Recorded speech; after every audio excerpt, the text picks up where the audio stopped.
Buenas noches.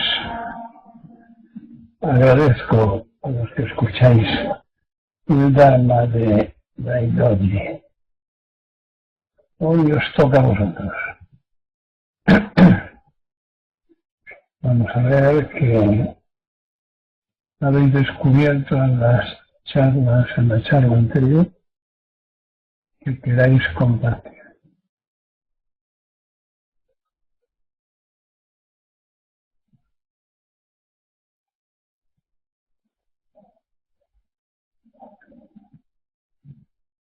Os recuerdo que de estas charlas últimas es de donde tendrán que salir los tensos que desarrollaréis vosotros mismos también durante la sesión.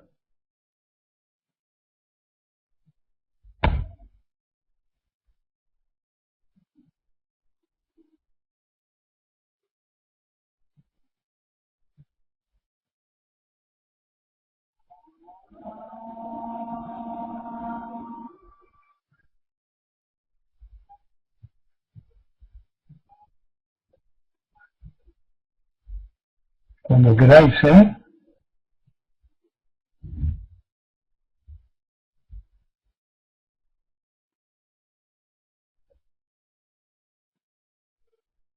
Es posible liberarse del nivel de condicionamiento producido por las neurohormonas.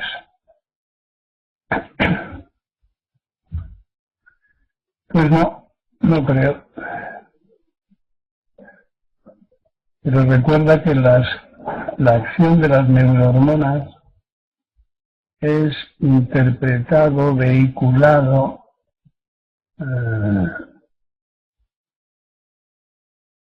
dado forma por el ego, lo cual quiere decir desviado,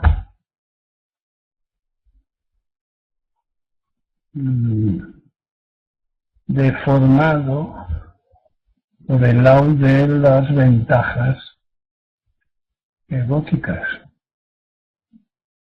Entonces hemos de suponer que a medida que la fuerza del ego disminuye, la percepción de nuestra propia naturaleza, es decir, de las neurohormonas, pues se normaliza. Silvio dice, los condicionamientos hormonales se pueden considerar de igual manera que los del ego. Pues unos son naturales y otros son artificiales. Obviamente. Y es importante distinguirlos. Recuerda que lo que distinguimos es lo que no es, en resumen, el ego. Lo que sí es decir, lo real, lo neurohormonal, eso no lo distinguimos, actúa, y ese es el secreto del Zen, la acción. Sin embargo, hay un terreno de influencia, como he comentado muchas veces, por parte de ese cerebro productor de las neurohormonas, de las endorfinas, de esas sustancias estables en las que el ego puede influir con su desviación.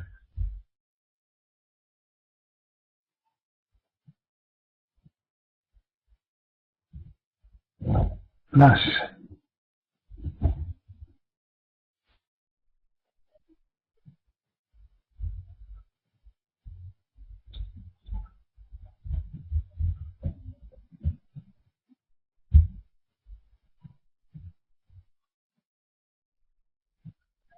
Misai dice, en el enfoque biológico de la relación mujer-hombre se unen dos necesidades, proteger y placer. ¿Por qué aparece el machismo?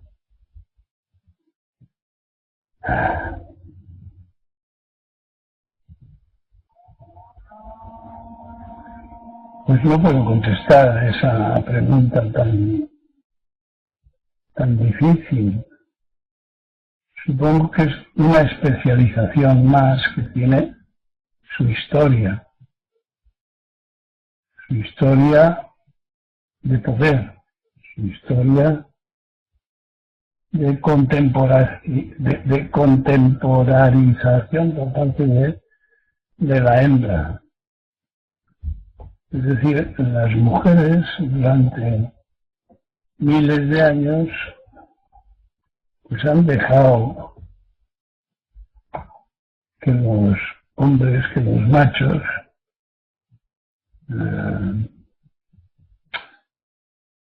desarrollasen sus maneras, y cuando han querido detenerlo, pues no han podido ya. De todas formas, es llamativa la escasez con la que se habla de los matriarcados. Ha habido épocas de las culturas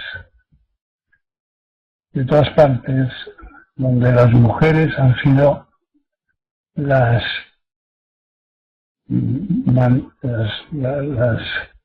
dirigentes.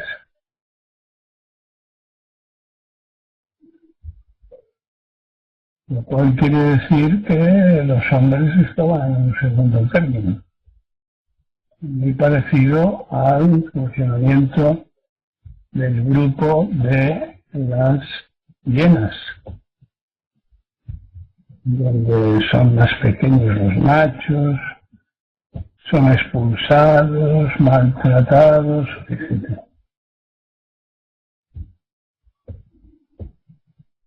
Convendría que el que tuviera interés investigase un poco. En China ha habido tiempos muy llamativamente sobresalientes por parte de las mujeres. Más al sur, las mujeres fueron las que hicieron las escenas del gran templo. No me acuerdo cómo se llama. Recientemente pues se ha visto otro, aquí en Occidente, otro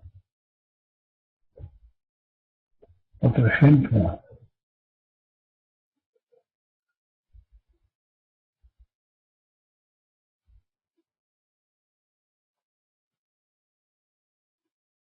No, excusa.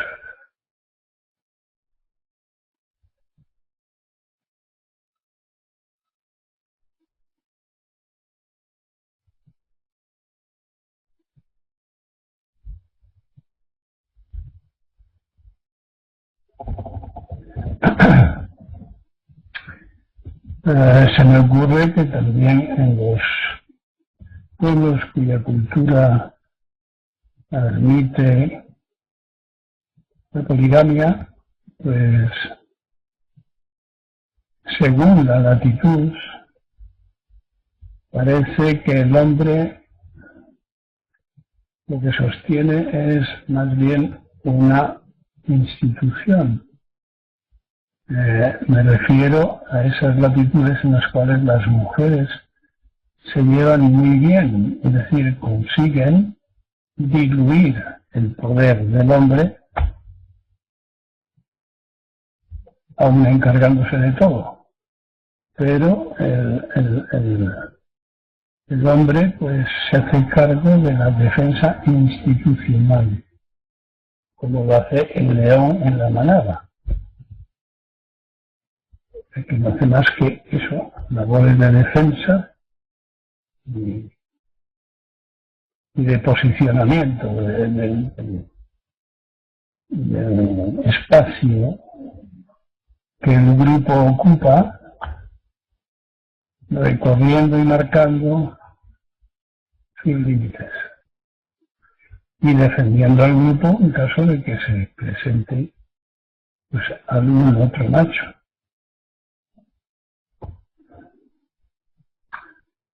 ¿En qué se distingue, dice Nucci, el concepto de espíritu usado por los budistas religiosos del concepto de alma en la religión cristiana? ¿Y cómo es el concepto de espíritu en el Soto Zen?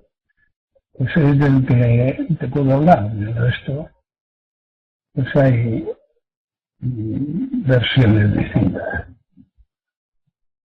En el Soto Zen entendemos por espíritu un concepto convencional que señala la experiencia de la vida, la experiencia que cada sujeto tiene del camino, de su despertar, de la maduración de su despertar. Tradicionalmente Buda excluyó el tema del alma y en el budismo se afirma que no se cree en ningún tipo de alma. Y digo que es una convención, pues como todos los conceptos, es un acuerdo, una manera de señalar que entender por espíritu, espiritualidad, más que espíritu.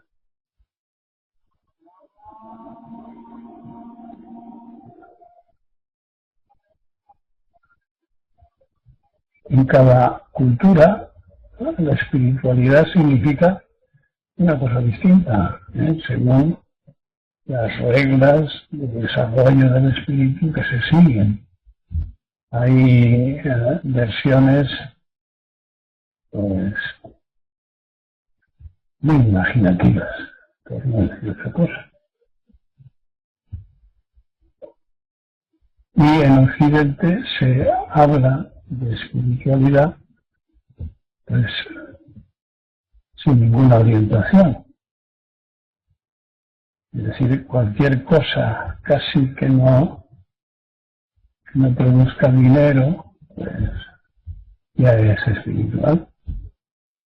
En fin. David dice, hay una parte del temor a quedarse solo que puede ser natural o genético. Es la búsqueda de protección en el grupo. Ahí no sé si hay alguna pregunta o todo son afirmaciones.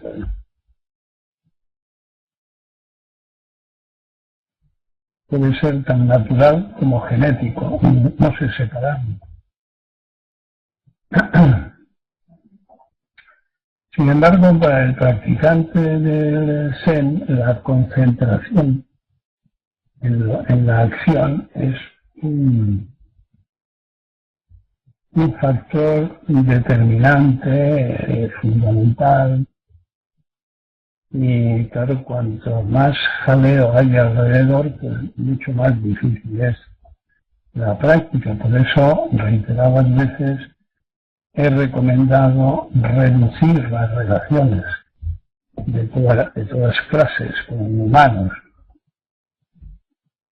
Es una de las recomendaciones de Dogen cuando habla de que solo es posible la iluminación en los monasterios. Pues este es uno de los ingredientes. Disminuir los intereses de las relaciones, la ocupación del tiempo y del espacio, tiene que ver con la independencia, con la autonomía, etc. La presencia de monjes casados es relativamente reciente. Me parece que pues hace 600 años o algo así que se aceptó. Que sea la búsqueda de protección en el grupo o en la tribu, pues sí, eso es antiguo, por eso yo no estoy hablando de aislamiento, de ostracismo, Esto se fue. Pero volvió. Hablo de compensarlo con una búsqueda de protección en el no grupo, en el propio interior, en la práctica, en el cosmos, etc.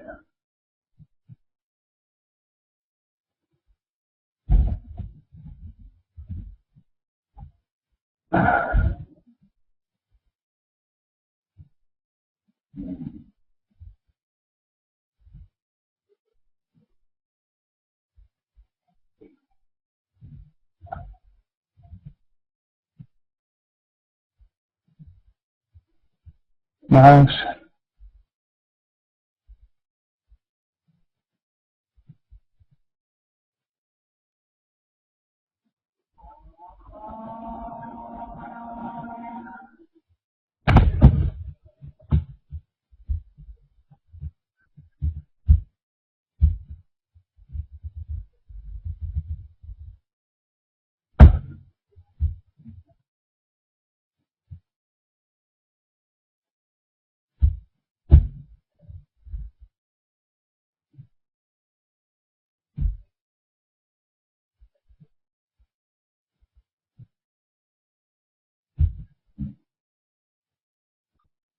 Sí, caída en la cuenta de que sobrevalorar el saboreo es transmitirlo con el ego como algo valioso cuando se trata de sensaciones de toda clase, prescindiendo de las preferencias aquí y ahora. Así es, así es. Todavía hay que tener más vigilancia, más sensing, porque tendemos a interpretar las manifestaciones de la mente en transformación, tendemos a interpretarlas con el ego y nos quedamos tan contentos.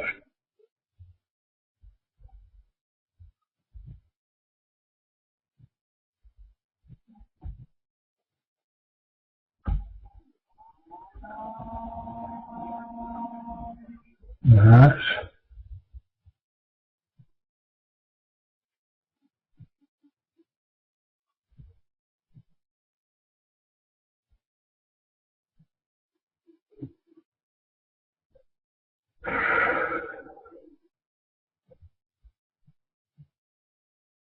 En Chile se experimenta desapego y serenidad cuando se observa que se necesitan cada vez menos estímulos. Supongo que te refieres a estímulos artificiales. Eso lo estáis descubriendo unos cuantos en este momento.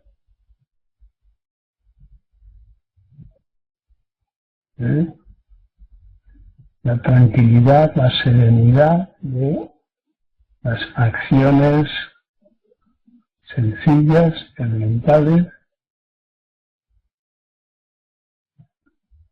y la ausencia de necesidad de emociones provocadas o comparadas, es decir, artificiales. Y tiene mucho que ver con la simplificación de la existencia.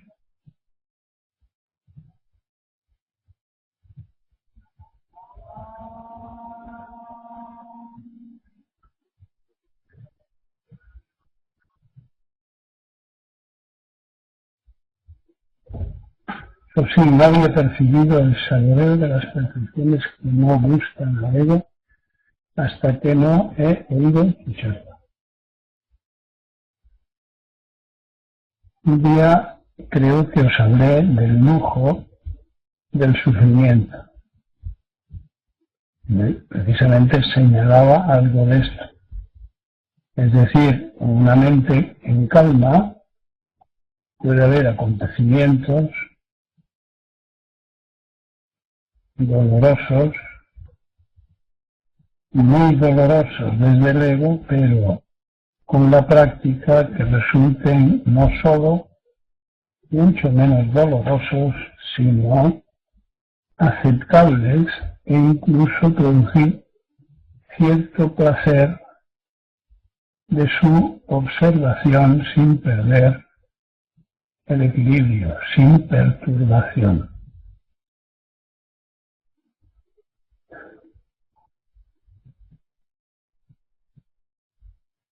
Que hay que abandonar enseguida.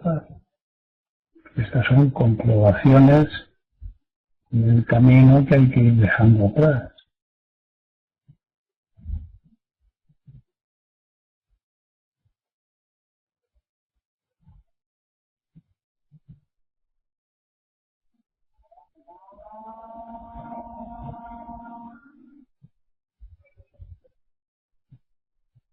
Creo que con todas estas cosas cada vez está más clara la innecesaria dependencia de las maneras del ego. Y que no es necesario buscar 10 pies al gato, que con 4 bastan. No solo bastan, es que toda la vida se basa en los 4 pies de un gato.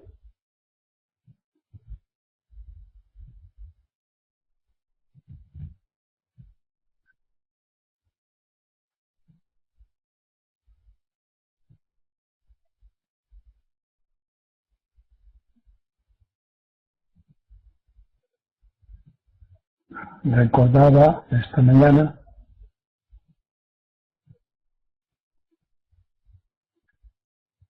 un refrán español a este efecto útil que dice que después de muerto el burro, la cebada al rabo. Es decir, si conseguimos morirnos, entonces no es necesario alimentar tanto ese ego con emociones innecesarias. ¿Por qué digo innecesarias? Porque son condicionadas por un lado y por otro lado porque no tenemos la experiencia de percibir la realidad con simplicidad. Es decir, como estos que están descubriendo ahora la calma y la tranquilidad de una mente sin aspiraciones, sin pensamientos, sin deseos, al menos a ratos.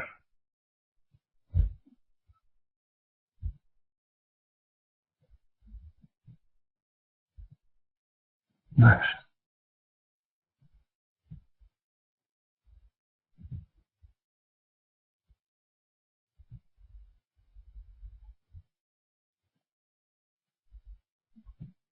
Mucho. Saborear, practicar, tiene que ver con conciencia sin ego y de alguna forma a la vez conciencia de la conciencia sin ego.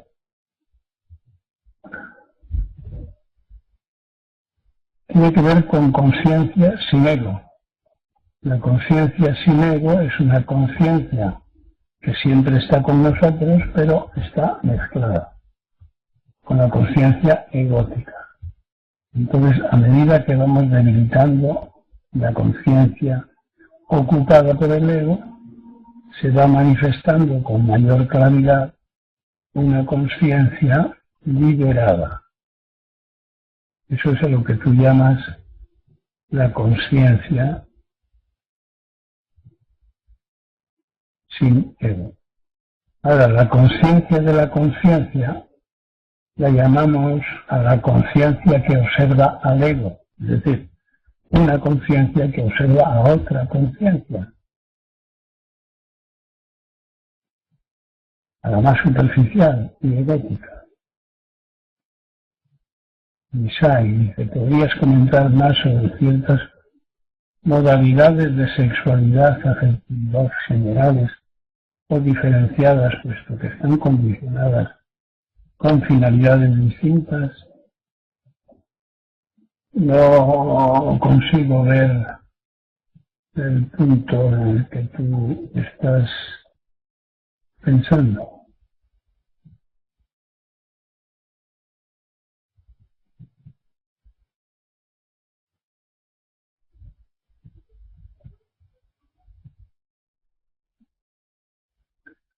ciertas modalidades de sexualidad y afectividad generado diferenciadas, puesto que están condicionadas y tienen finalidades distintas. Y yo creo que esto es algo con lo cual uno debe encontrarse investigando precisamente con el mínimo ego posible la vitalidad propia y la vitalidad del otro. Entender por vitalidad es algo imposible de encerrar en palabras. Ahí como ejemplo diría pues que en el encuentro de dos vitalidades en el terreno sensual o sexual se trata de escucharse y de escuchar sin programas previos, sin pretender nada, sin querer nada, sin buscar nada, que son los propósitos del Zen. Entonces, lo cual no significa pasividad, y por lo menos no en todos los casos. Unas veces será mayor la actividad, otras menor, otras mayor la pasividad, pero se trata, lo mismo que decimos en el Zazen, de hacer Zazen, de practicar el Zazen en cualquier estado de ánimo, en todos los estados de ánimo.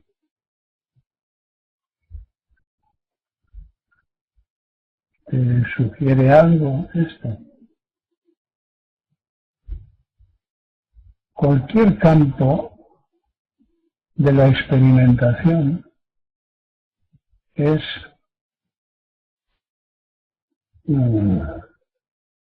vitalizable. Es decir, el cuerpo lo tenemos para usarlo, la mente para usarla. Todo es un uso, una utilidad vital, digamos, a través de acciones desprovistas, en todo lo que se pueda, de ego, de dominio, de poder, de todo lo que significa el ego, de logro, de previsión, de proyecto.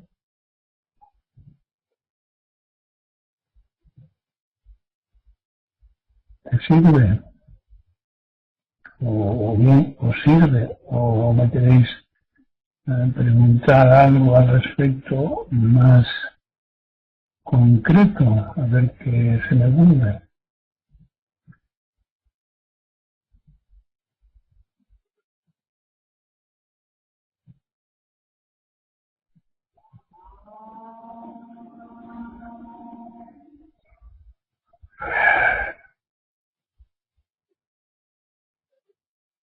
Más.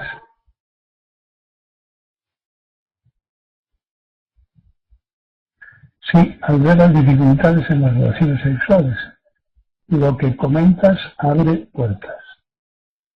Esto continúa, o si no continúa, pon un punto y así no estoy esperando. Claro que abre puertas, todas las puertas. Es decir, es raro tener una experiencia sensual, sexual,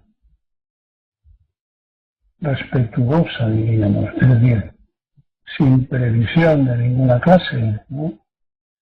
Pero de nuevo tengo que insistir en que esas relaciones tienen que ser dilatadas en el tiempo, no diarias.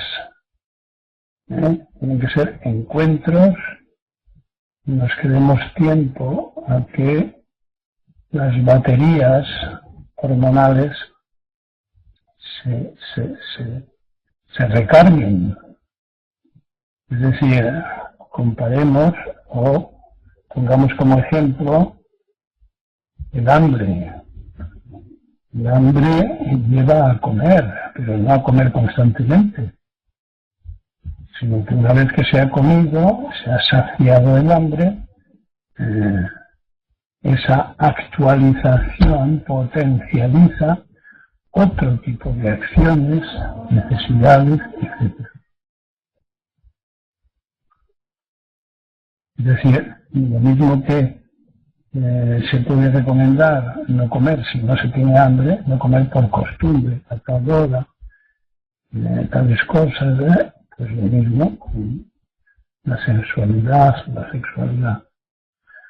Fíjate que una de las recomendaciones de algunos sexólogos pues consiste precisamente cuando hay dificultades orgásmicas o cansancio o aparición de fenómenos de distanciamiento, pues encontrarse cada cierto tiempo y además no hacer caso a las recomendaciones egóticas, a las propuestas egóticas. O sea, aguantarse, dejar que se crezca el deseo. Porque ¿qué es el deseo? No es el resultado solamente de unas hormonas, sino de un organismo entero, de un hábitat entero.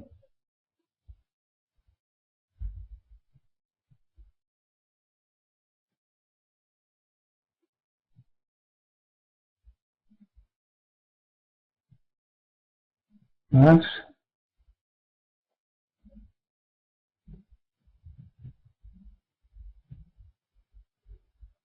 obviamente esto debe constituir una práctica, es decir, algo que se repite y se repite y se repite, y ello te irá entregando matices, transformaciones, etcétera. No se trata de hacer milagros, de hacer una vez y ya todo cambia, no, todo no cambia. Así como así.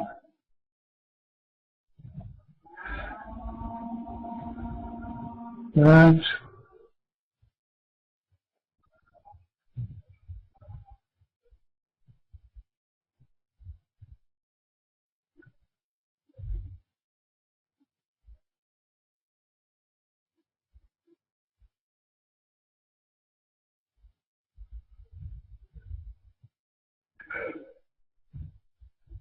se os ha acabado la gasolina.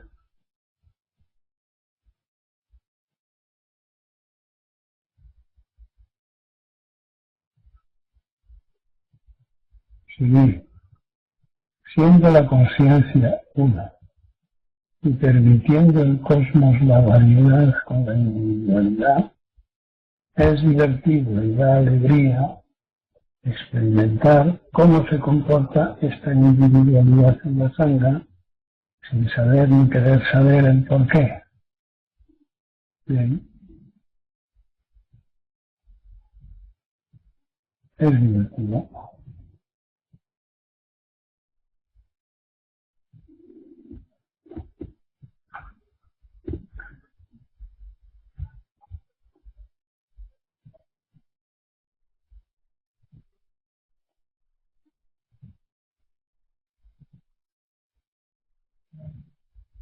Por corregirte un poco, diría que no hagas diferencias entre la conciencia una y el cosmos,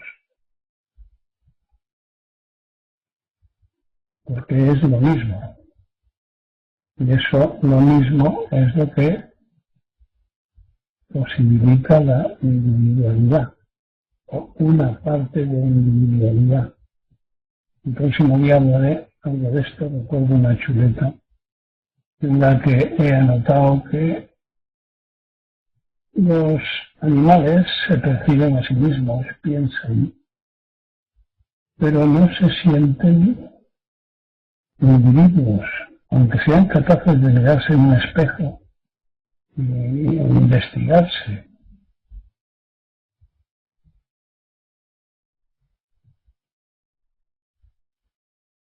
Y esto que tú dices, pues es muy parecido a lo que me parece a mí les pasa a los animales. Cómo se comporta esta individualidad en la sangre sin saber ni querer saber por qué. O sea, creo que es una manera de expresar la naturalización de la mente.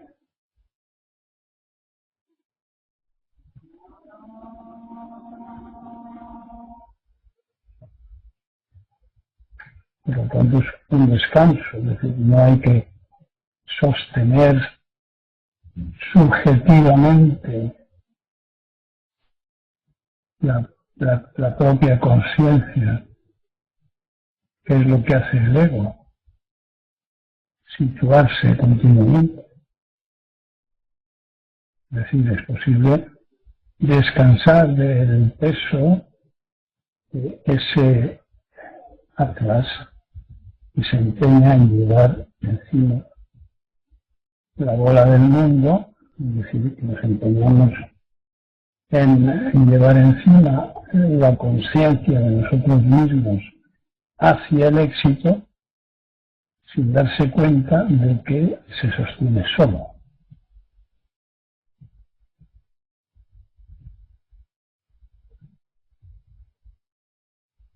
El mundo, la propia conciencia y la propia vida. No sé si me he explicado. Más,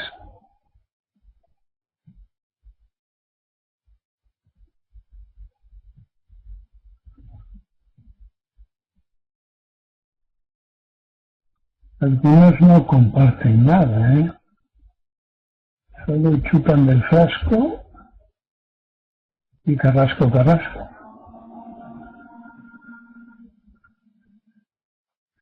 Y molestarse en escuchar con lápiz y papel las charlas, sino el aprendizaje es muy lento.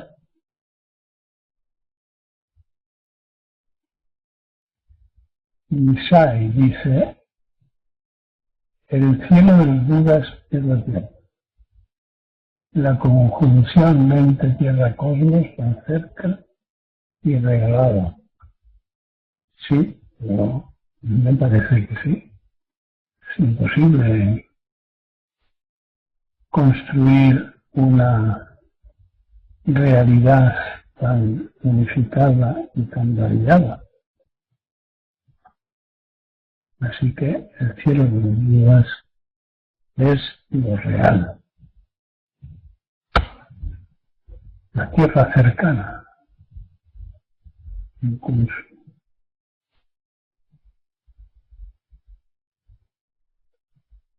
Por eso vivir enjaulados en un piso, pues no es conversar con la tierra cercana. En todo caso, lejana, pero eso no me parece a mí una buena alimentación espiritual, ¿no? Con la unidad.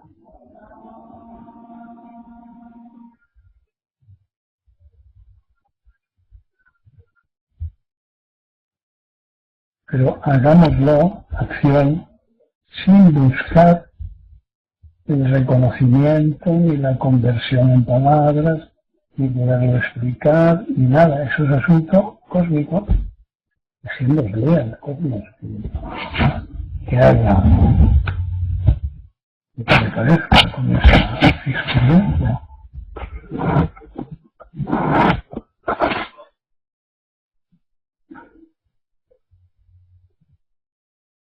Más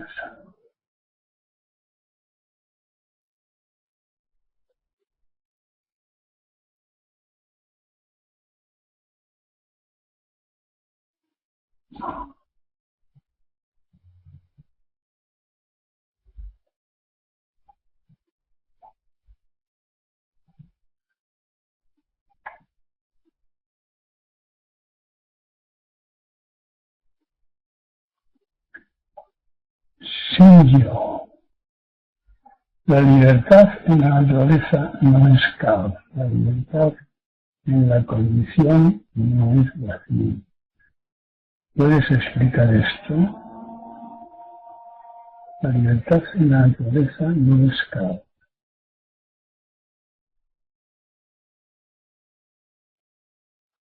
Es cosmos. La libertad en la condición no es vacío. Es conciencia liberada, es decir, cosmos de nuevo.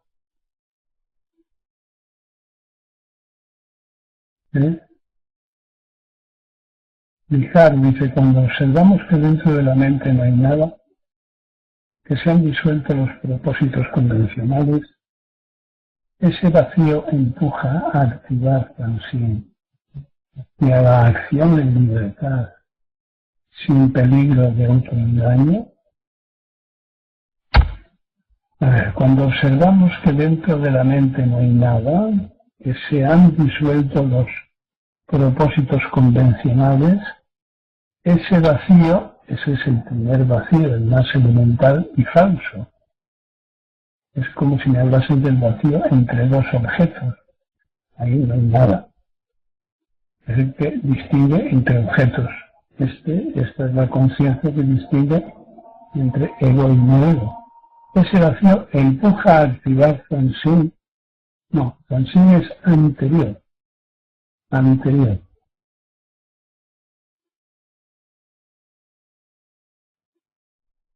Es decir, Fansin es el estado de alerta que va a localizar al ego cada vez que se presente.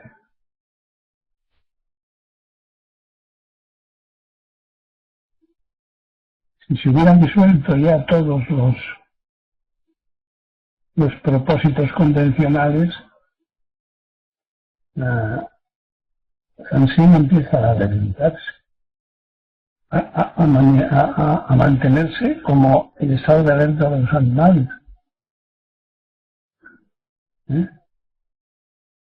Ya no está de la mano de ninguna conciencia, es una defensa fundamental.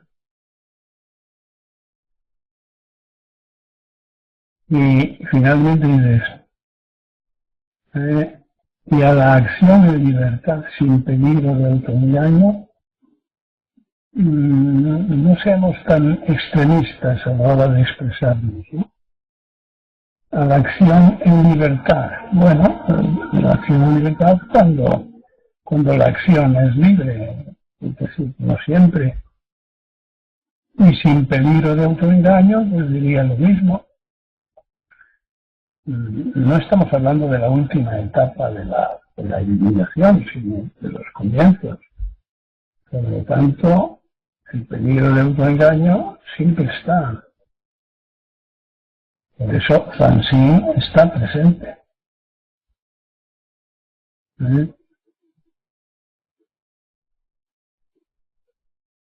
Kusu dice, sin pensar ni desear, aquí y ahora, momento a momento, estar sola pero no sentirse sola con la sangha. Mirazo a la sangha. Sin pensar ni desear, estar sola y no sentirse sola con la sangha. Es decir, estás hablando de una experiencia tuya, supongo. Y 5 dice, casos de los trabajos desnaturalizados. El practicante debe convertir eso también en práctica. Este tipo de trabajos hay muchos en la ciudad. Por ejemplo, cajero, cajera de supermercado. A ver si lo entiendo. Trabajos desnaturalizados. El practicante debe convertir eso también en práctica, claro, necesariamente. Es decir, no, un humano no puede ser la prolongación de una máquina. o la sustitución de una máquina. Por lo tanto, algo debe de hacer mover en su conciencia, en su mente consciente, para que eso sea vivir.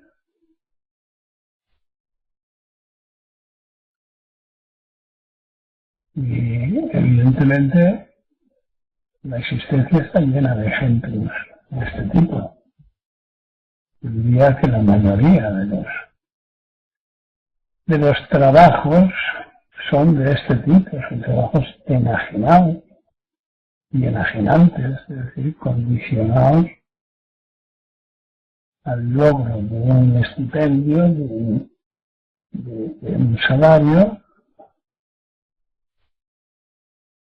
dedicando el cuerpo y la mente a esa ganancia para poder comer y a lo mejor solo dormir, vestirse. Quiero decir que se reduce la vida de una manera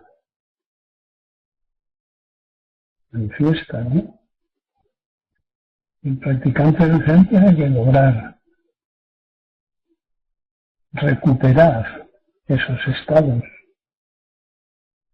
el estado de realización en ese tipo de enajenaciones o en cualquier otro tipo.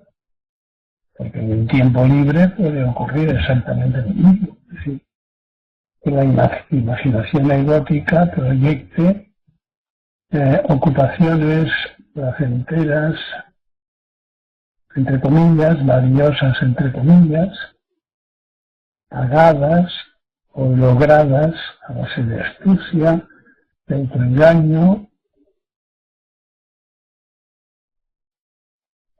Están ocurriendo en el tiempo llamado libre, no es cierto, que sea libre. No será el trabajo, o no será remunerado, o será remunerado de otras maneras. Y Shiria dice, habría que viajar entonces buscando el contacto con la naturaleza. Viajar o no viajar. O sea, el que tenga una terraza puede estar en contacto con seres vivientes no animales u otros animales como las aves, por ejemplo. Podría ser esto una práctica realización para los que vivimos en ciudades.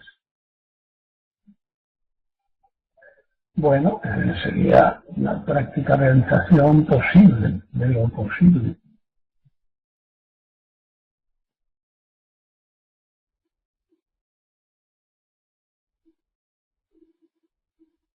O sea, a la hora de organizar el tiempo libre, pues uno puede muy bien arreglárselas para salir al campo, para hacer eso que hacemos aquí, ¿no? Que es el paseo del Dharma, la contemplación, que es una forma de contacto. Recordemos el contacto, donde hemos leído eso del contacto, que es en la Dodécuple Cadena. Contacto condiciona los deseos. Joven, dice, y tan siempre viene entonces esa inseguridad, inestabilidad de la que hablaste el otro día, como el ejemplo de dientes. ¿Qué es eso de dientes?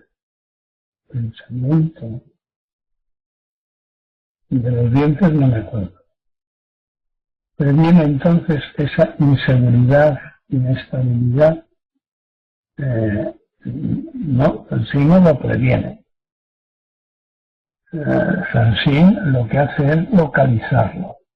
Pero ahora el practicante tiene que pasar a la acción que realiza, realizadora, la que elimina la inseguridad, la inestabilidad y la duda.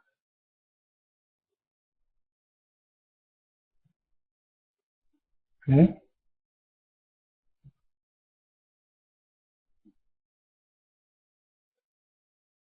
Sansín es un radar,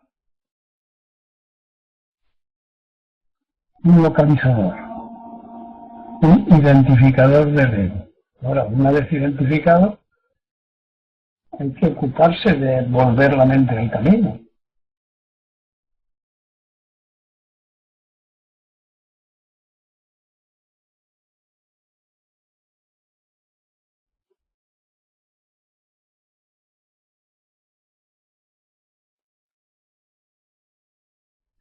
Este ha comprendido que Sansín es el primer regalo que recibe el practicante para pasar a la acción. Bueno, creo que hay varios regalos antes que Sansín. Sansín es un regalo de la propia naturaleza.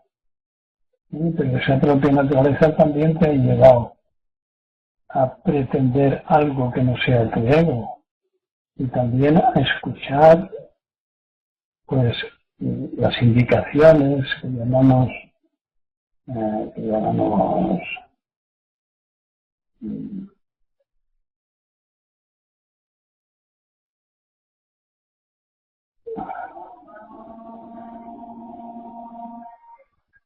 informaciones sobre la práctica.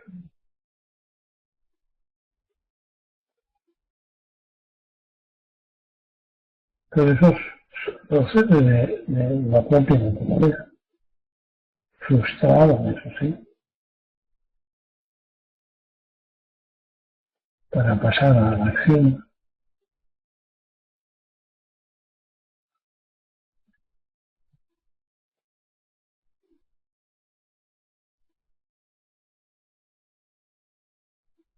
La mayor parte de la gente no sabe que tiene un ego, no distingue de la conciencia ego de la conciencia que observa al ego, por ejemplo. Incluso se sorprende. Pues nunca había pensado en eso, pues, y si lo van comprendiendo, que es una estructura condicionada, aprendida, sobrepuesta, incluso impuesta, pues se sorprenden y aquella muchacha hace muchos años estuvo aquí después de afectar, deprimir, angustiar, echarse a llorar. No ha hecho nada que no fuera interesado en mi vida, decía aquella muchacha, llorando. No he hecho nada, no he hecho nada.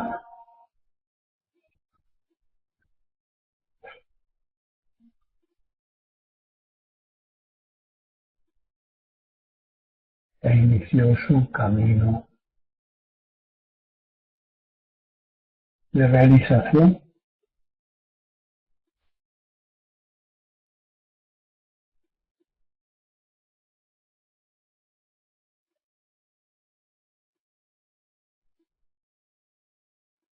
Es decir, la mayoría de las personas, sin distinción de edad, sin distinción de cultura o grado de cultura o profesión o clase social o sexo, todas esas cosas que solemos decir, vive en la infancia de la mente, en la mente ego.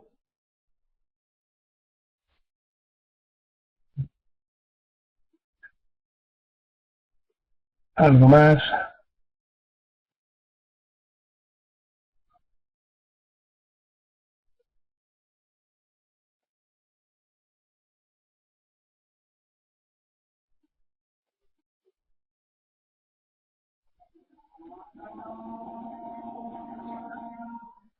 Si estoy cocinando, acción, y tengo un dolor, sensación que no corresponde a la acción, ¿cómo unificar pensamiento, sensación y acción para que esta acción no sea dispersa? Esto es lo que tú llamas compatibilizar, ¿verdad? Es a base de práctica, es decir, es tu naturaleza quien te tiene que enseñar. No hay instrucciones, que es la palabra que no acababa de encontrar. No hay instrucciones para esto que no sean sigue, yo sigo. Cómo unificar pensamiento, sensación, acción, para que esta acción no sea dispersa. Cocinas y tienes dolor.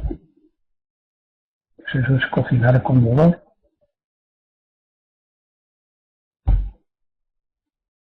Cocinar con hambre, cocinar con sed, cocinar con cansancio, cocinar con buen tiempo, con mal tiempo. Antes he dicho, hay que practicar en todos los estados de ánimo. Pues,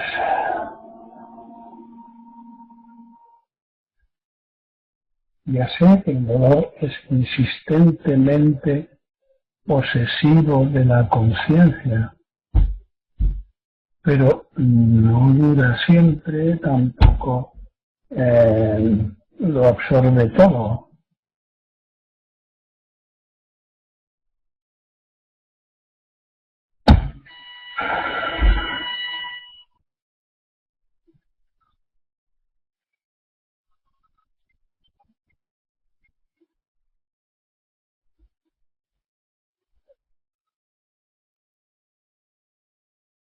No seamos rígidos, ¿no? Como estoy cocinando sin dolor, pues que no tenga analgésico,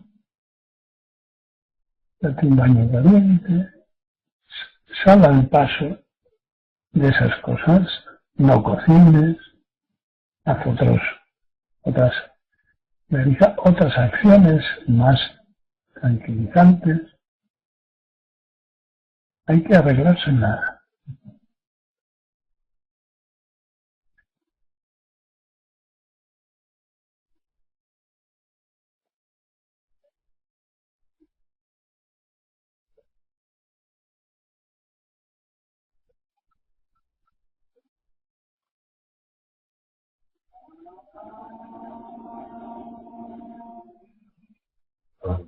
Sí, sí.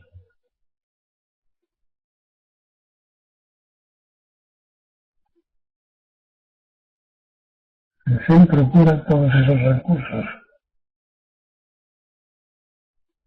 Sí, y no siempre han de funcionar.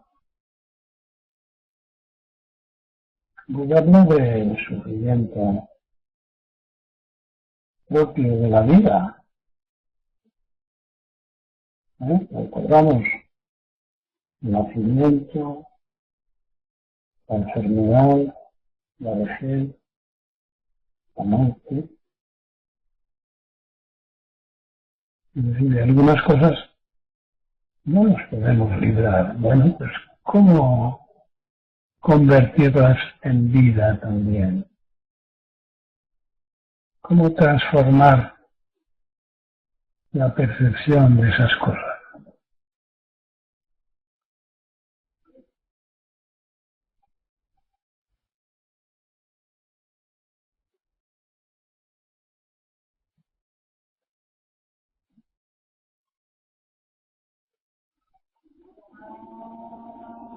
Y sobre todo, no esperemos grandes resultados habiendo empezado hace poco.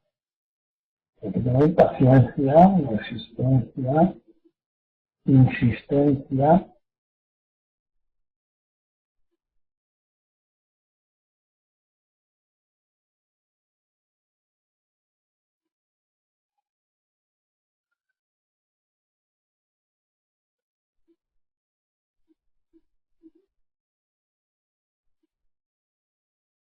Algo más.